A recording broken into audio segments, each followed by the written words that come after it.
From Hollywood, it's time now for...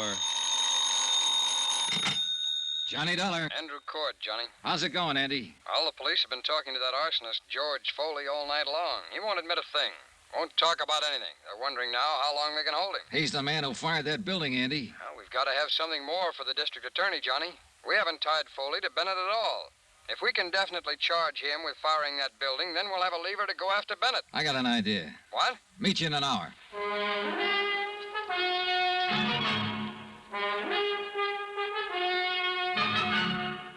Tonight and every weekday night, Bob Bailey in the transcribed adventures of the man with the action-packed expense account, America's fabulous freelance insurance investigator. Yours truly, Johnny Dollar.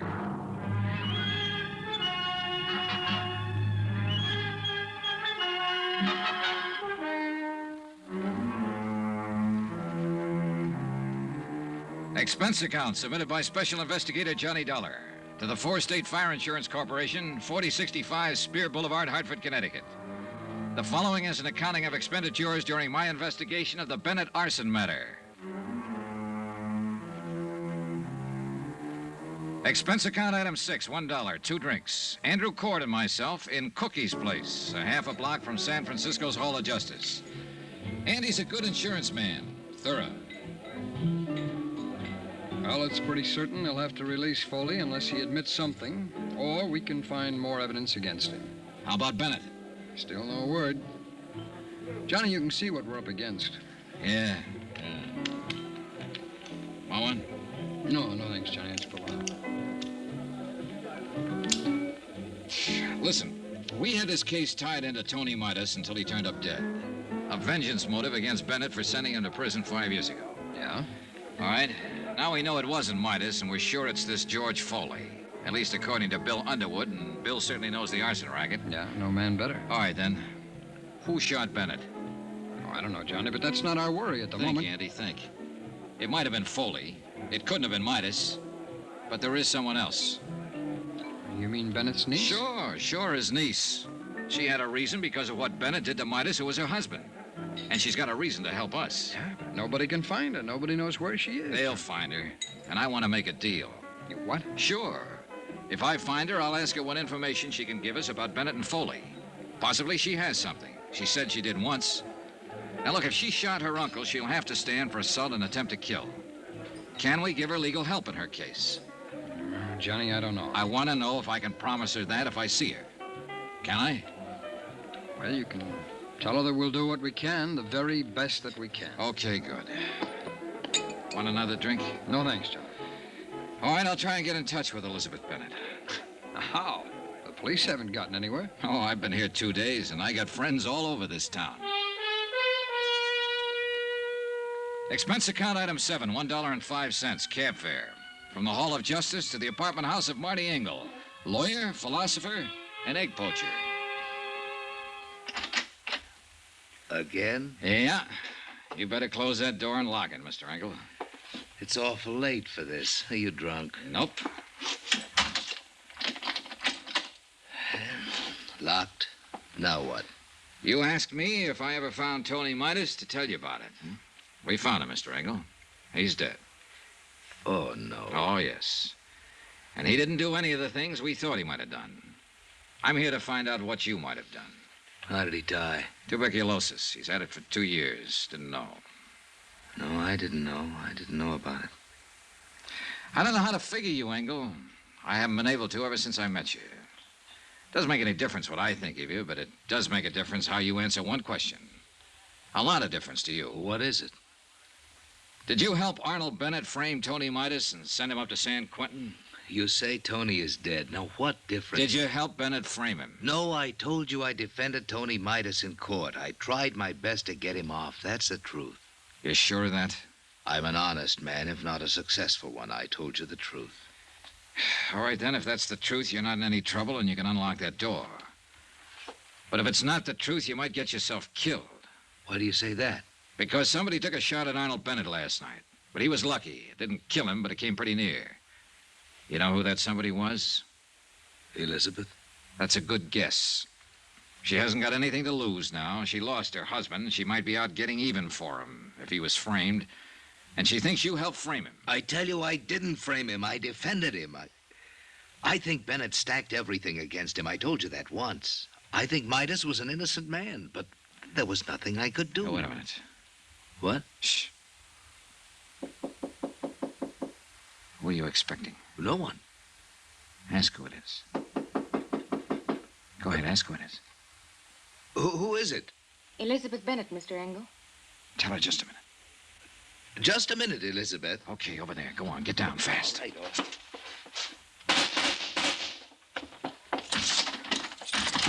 No, you don't! Engel, call the police. Hold it, Elizabeth, hold it up.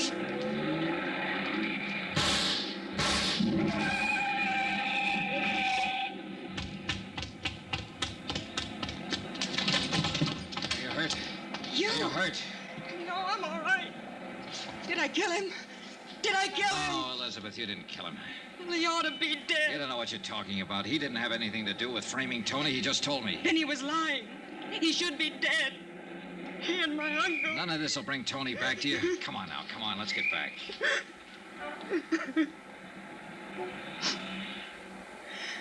How many tramps have you met in your life, Mr. Dollar? A few. Come on, come on. When you met my Uncle Arnold, you met a real one. He stole money from himself and made it look like Tony did it. And that one in there helped him. Why didn't you let me kill him? You're wrong about Engel. He didn't help your uncle. He tried to help Tony, honestly. Well, then I'm glad I didn't kill him. How's my uncle? He's getting better. Will he go to prison? We have to prove he hired somebody to fire the office building. He hired George Foley. I know that. Would you swear to it? Yes. Can you? Yes. He blamed it on Tony. When I went over to see Tony last month in the prison hospital, he was dying. Oh, I knew it. He had that look in his eyes. Helpless. And he knew what my uncle had done to him, and he couldn't do anything about it. But you figured you could. You shot your uncle when you found out Tony was dead. And you came here to kill Engel. I thought he helped Uncle Arnold send Tony to prison. I thought he helped kill Tony. They did kill him, you know, when they sent him to prison. They killed him as surely as if they'd shot him down. 5 years I waited for Tony to get out of that awful place. I waited to hold him in my arms and tell him it was all over. 5 years I waited to help him forget his hate and my hate. Loving him so much every day that...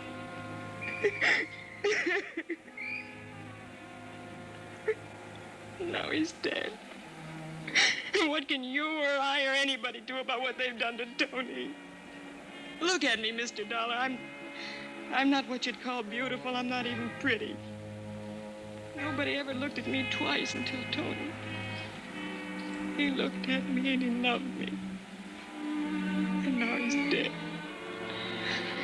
And I'm dead inside. I'm dead inside, and I'll be glad when I'm dead outside.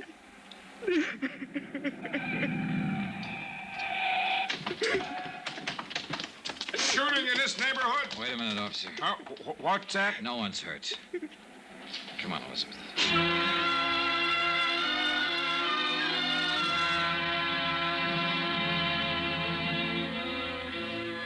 Elizabeth Bennett made a statement down at the Hall of Justice admitting she fired a shot at Arnold Bennett, hoping to kill him. She also admitted the assault on the lawyer, Marty Engel. Charges were immediately filed, and she was held in the women's section of the city jail. In a separate statement, she told how she had seen Arnold Bennett meet George Foley in a downtown bar. Foley still maintained that he had nothing to do with the fire in the Bennett building and denied any connection with Arnold Bennett. I gave Elizabeth Bennett's statement to Andy Cord, and he took it to the assistant district attorney. I was still in the Hall of Justice when Marty Engel came in.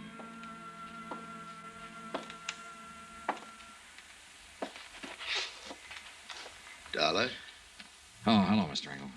how is Elizabeth? They're holding her. I'm not going to press any charges. Oh, it's pretty decent of you, Mr. Engel. She's a pretty unhappy girl. I'd like to help her. Her uncle will probably press charges against her. I'd like to defend her. What? She needs a lawyer. I didn't do very well for her husband. Maybe I can do better for her. I hope so. Funny world, isn't it? Not tonight, it isn't. No, I guess not. Yeah. Oh, I'll see you, Mr. Dollar. Right. Johnny? Oh, Andy, hi. Well, kid, you ought to pat yourself on the back. They're going to go ahead against George Foley for the arson job. Enough for them now, huh? That's a pretty good case against him, whether he opens up and talks or not. A statement from him would still be better. Always. But he's been around, Johnny. He hasn't given anybody the time of day yet.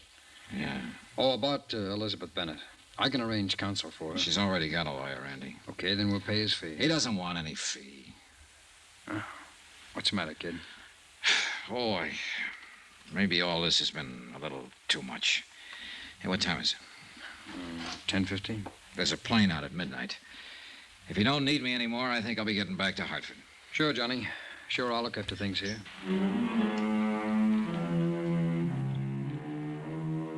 Expense account item 7, $49.65. Hotel and meals in San Francisco. Item 8, same as item 3, transportation back to Hartford. I caught the midnight plane. It was in Hartford at 2 o'clock the next afternoon. I went directly to my apartment and went to bed. I was awakened the following morning about 7 o'clock. What the...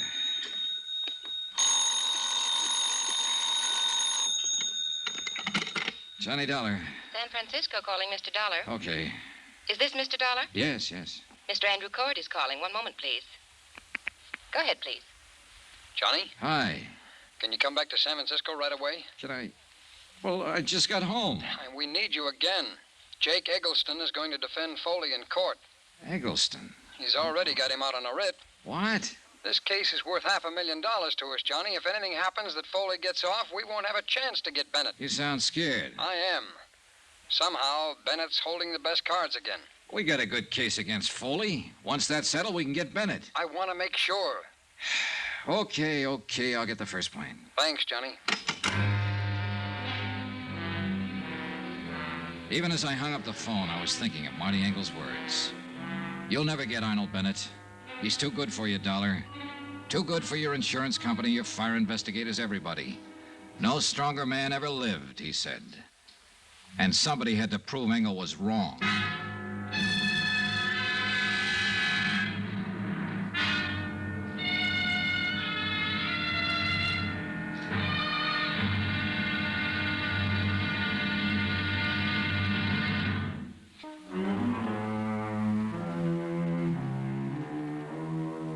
Expense account submitted by Special Investigator Johnny Dollar to the Four-State Fire Insurance Corporation, 4065 Spear Boulevard, Hartford, Connecticut. The following is an accounting of expenditures during my investigation of the Bennett matter. Expense account item 9, $124. Air transportation, Hartford, back to San Francisco again. And the Bennett case, which I thought was finished with. I was at the Hall of Justice by 9:30. I met Andrew Cord outside of the Superior Court. This may be the last day of the trial, Johnny. Anything new since I talked to you on the phone, Andy? Well, I may be worrying for nothing, since Finley's handled it all pretty well for the state. He's one of the assistant DAs, but Foley's still holding on to a not guilty plea. Well, isn't that just coaching? Well, maybe. But you remember Foley didn't make any statement when we took him, and the police got nothing out of him at all. Foley had something like 28 arrests besides 2 convictions. He knew the ropes. Yeah. Oh, that's okay, yeah? Sure.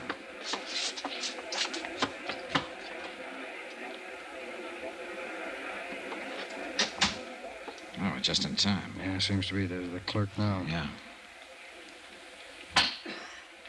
Court is now in session. His Honor, Judge William J. Bainbridge presiding. Everybody stand.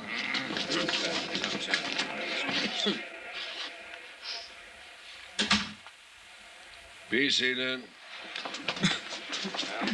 John Dollar. Hey. Well, I didn't think they'd call you first. No.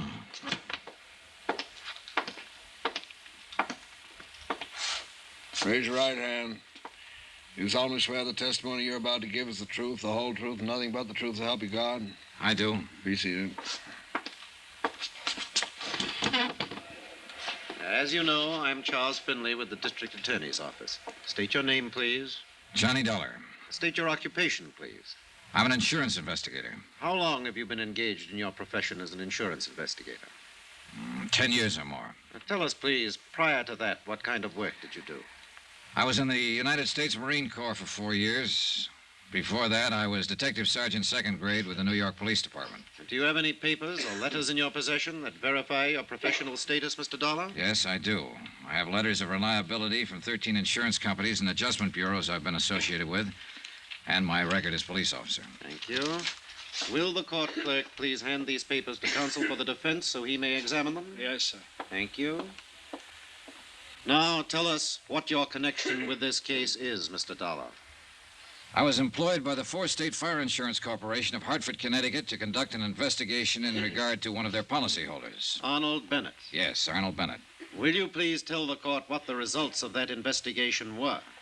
The Bennett building was destroyed by fire. I worked with arson experts from my own organization and with the police here to determine the cause of the fire. Go on, please. At the scene of the fire, our expert, William Underwood, located certain items which we recognized as part of the paraphernalia generally used by professional arsonists. Will you please state what those items were? A scrap of celluloid and a paraffin wick. Anything else? Samples of the ashes, which were later analyzed and proved to be celluloid ashes. I wish to remind the ladies and gentlemen of the jury that the public fire adjuster, the gentleman from the Skyline Laboratories, and the two gentlemen from the Fire Inspection Department have previously testified as to the identity and uses of these items. Will you continue, Mr. Dollar? Well, these particular items suggested that the fire was of an incendiary origin. The next problem was to establish the exact method used in starting the fire. Were you able to determine that method? Yes, sir. In order to refresh the minds of the jury, would you mind describing what was established? A heavy woolen wick. This one, Mr. Dollar? That one, or one like it. Exhibit C. Please continue. This wick had been soaked in paraffin and then stuffed into a paper sack that was filled with celluloid. It's a simple method. The wick is lit and takes anywhere from 3 to 10 minutes to burn down to the celluloid. Now, once that happens, the celluloid flares up and fires anything combustible in the vicinity. And that is the method you determine caused the fire in the Bennett building? Yes. And I'd like to qualify that by saying the arson experts from my own company and the gentlemen from the police and fire departments here in San Francisco determined it definitely. Mr. Dollar, by this means, you connected the defendant, George Foley, with the fire you were investigating? Yes, we did. How? George Foley improvised the method I have just described. Improvised? You mean it is his method? I object, Your Honor. The prosecution is putting words into the mouth of the witness. I'll rephrase for Mr. Eggleston. Is this method identifiable with the defendant? Yes, sir. Will you explain the identification? The police files here show that Foley has been convicted of setting 2 other fires in this state. On both occasions, he employed that method of fire. Your Honor, I object. The career of the defendant as a professional arsonist is a matter of public record. The defendant's previous record has no bearing on this case. I object. Mr. Dollar, will you rephrase and delete any reference to the defendant's criminal history? The procedure in locating an arsonist is to first establish the method of operation. In this case, where the wick celluloid method was used, the defendant's name came up immediately. The defendant made an attempt to call on Arnold Bennett in the hospital. The defendant was positively identified by 3 witnesses as the man they had seen near the Bennett building prior to the fire. I remind the jury of the testimony of those witnesses. Go on, Mr. Dollar. The police crime laboratory examined all of the clothing Foley was wearing at the time of his arrest and all of the clothing in his room. There was definite evidence that he had been in the Bennett building. Will you tell us what sort of evidence, please? Well, paint smudges on the soles of his shoes and metal filings in cuffs of his trousers, compared with samples that were still available in the building, where certain painting and metal work had been in progress. You connected him with the improvised method of firing. You proved that paint smudges and metal filings came from the Bennett building. The defendant attempted to contact Arnold Bennett. What else? Arnold Bennett's niece, Elizabeth Bennett, informed me that her uncle, Arnold Bennett, hired the defendant to fire the building to collect insurance.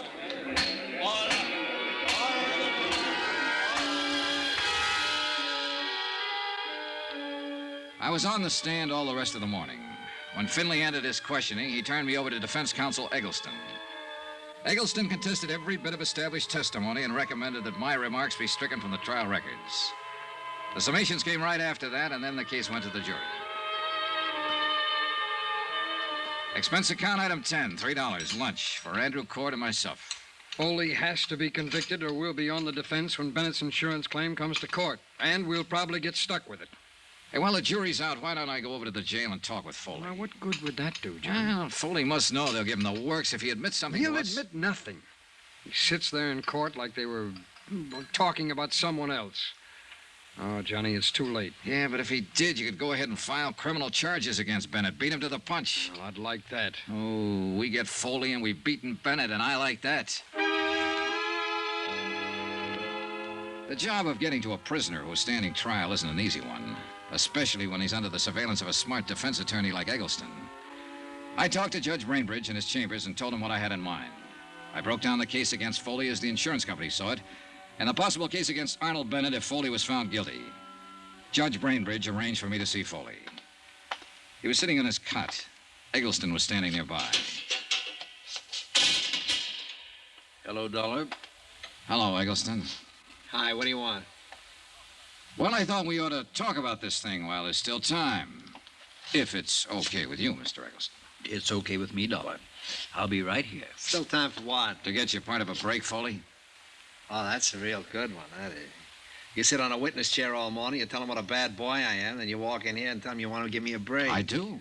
Go away. Now, wait a minute, George. It won't hurt to listen to him. Oh, you're a great one, you. I'm the guy who's sitting in this cell. Both of you can walk out of here and have a good steak for dinner tonight. All right, George. Listen to him. This isn't a courtroom. When you were first hauled in, Foley, you could have made a statement telling us Bennett hired you to fire that building, waived a jury trial, and thrown yourself on the mercy of the court. But you didn't do that. You made everybody work hard to give it to you. And that's exactly what they're going to do. That jury will come out pretty soon and throw the book at you. Hey, is that true? I'm not so sure of that, Dollar. Tell us precisely why you're here. You both know my company's after Arnold Bennett. He's filed claim against us for not paying off his fire policy. Foley, we know he hired you to fire that building. Yeah? And if you're smart, you'll send for the guard and make a request for the court to come back in session before the jury returns. You can tell them Bennett hired you. You can change your plea to guilty and throw yourself on the mercy of the court. It'll probably save you 5 years on your sentence. And so I turn hero and make everything nice for you to go after Bennett. If you do that, his claim will be thrown out by the insurance commission and we'll prefer charges against him. And he'd be right up there with me, huh? Making little ones out of big ones. That's right. You're overstepping your province here, Dollar. Oh, now, look, there isn't much time. Dollar, Foley, this man can advise you to wait until the jury comes in, and that won't be very long. But then it'll be too late for you to help yourself. I don't like this high-pressure stuff. I don't care what you like or dislike, Mr. Eggleston. Now, listen, Foley. They've got an 8-point case against you in there.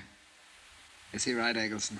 It doesn't make any difference. The jury You say it decides. saved me 5 years on my sentence. Yes. George, What do you think? up to you, George. I've told you what I think. Ah, swell spot, swell. Oh, come on. What is it? I'll risk it. You're crazy. There's a chance those 12 clunkheads will walk out and tell everybody I'm not guilty. Come on, get out. Those last 5 years will be pretty hard ones. Guard. Thank you for the offer just the same, Dollar. You don't use your head much, Foley. If it hadn't been for you, I wouldn't be in here. So don't worry too much about what happens to me. If it weren't for guys like you, I wouldn't be in business. And I'm not worried. I'll, Yeah? Yeah, I hope they let me loose on this one. For your sake. Don't plan on it. On account of... I'd like to kill you or something.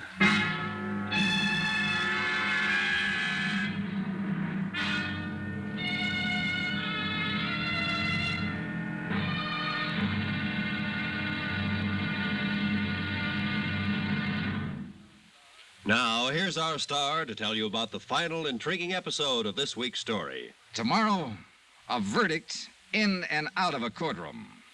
The wind-up. Join us, won't you? Yours truly, Johnny Dollar.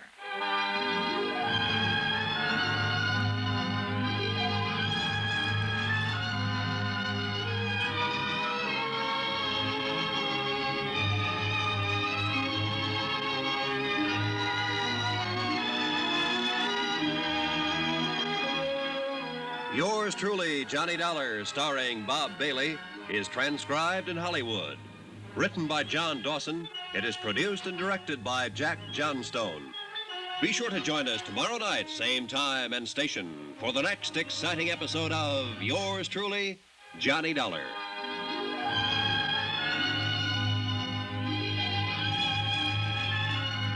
This is Roy Rowan speaking.